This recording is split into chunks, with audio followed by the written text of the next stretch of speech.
Hi everyone, welcome to my another vlog. So Guwahati পৌঁছে পরের দিন সকাল সকাল একটা টোটো নিয়ে সোজা চলে গিয়েছিলাম কামাখ্যা টেম্পলে মায়ের দর্শন করতে। আর টেম্পলে গিয়ে দেখলাম যে অনেক লম্বা লাইন রয়েছে, সেখানে প্রচুর ভিড়।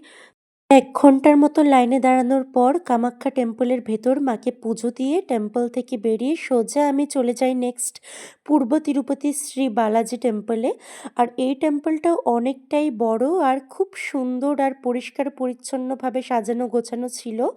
টেম্পলের ভেতর প্রভুকে দর্শন করে বেরিয়ে আমি বাইরে একটু গার্ডেনটা ঘুরে ফিরে দেখছিলাম। দেন সেখান থেকে স্ট্রেট চলে গেলাম উমানন্দা টেম্পলের উদ্দেশ্যে। টিকিট কেটে বোটে করে নদী পার হয়ে দেন রিভারের মাঝেই রয়েছে ছোট্ট একটা আইল্যান্ডে উমানন্দা টেম্পল, সেখানে যেতে হয়। পাহাড়ের ওপর টেম্পলটা রয়েছে। আমাদের পার হেড টিকিট পড়েছিল ১০০ টাকা করে। খুব বেশি ডিস্টেন্স ছিল না, তাড়াতাড়ি পৌঁছে গেলাম। বোট থেকে ছোট্ট আইল্যান্ডটাকে যতটা না সুন্দর দেখাচ্ছিল, আইল্যান্ড থেকেও কিন্তু রিভারের ভিউটা ততটাই দারুণ ছিল।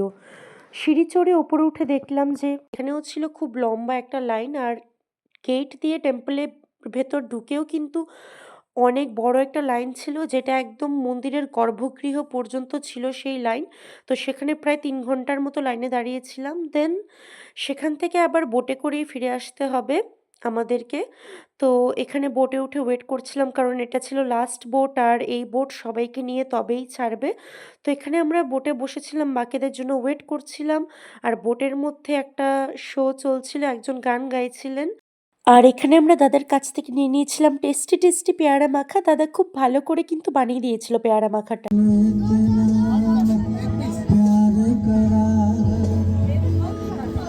एक पल से सवार तू जावे जे। যদিও বোটের জার্নিটা খুব বেশি লম্বা ছিল না, অল্প একটুই জায়গা ছিল। তো এখানে আমি গান শুনতে শুনতে বোটের ওপর আর সিনিক ভিউ এনজয় করতে করতে চলে যাচ্ছিলাম। খুবই ভালো লাগছিল। আর বোটের মধ্যেও সবাই খুব এনজয় করছিল, দেখেই বুঝতে পারছো। এদিকে বিভিন্ন রকমের ফ্রুটস মেখে দিচ্ছিল দাদা সবাইকে, পেয়ারা, তারপর আপেল, আরও অনেক কিছু ছিল, আনারস। আর সবাই বসে খুব এনজয় করছিল। দেন লাস্টে আমরা চলে গিয়েছিলাম একটা কিউট ক্যাফেতে। ওইখানে গিয়ে অর্ডার করেছিলাম মোমো আর হোয়াইট সস পাস্তা, যেটার ফুটেজ নেওয়া হয়নি। আর ক্যাফেটা খুব সুন্দর করে সাজানো ছিল। এখানে একটা বোর্ডের মধ্যে অনেকগুলো স্টিকি নোটস ছিল। ডিফারেন্ট পিপল যারা এই ক্যাফেতে ভিজিট করতে আসে, ওরা ওদের উইশ লিখে এখানে আটকে দেয়। সো কাল আমরা যাচ্ছি শিলংয়ের জন্য। দেখা হচ্ছে নেক্সট ব্লগে। বাই।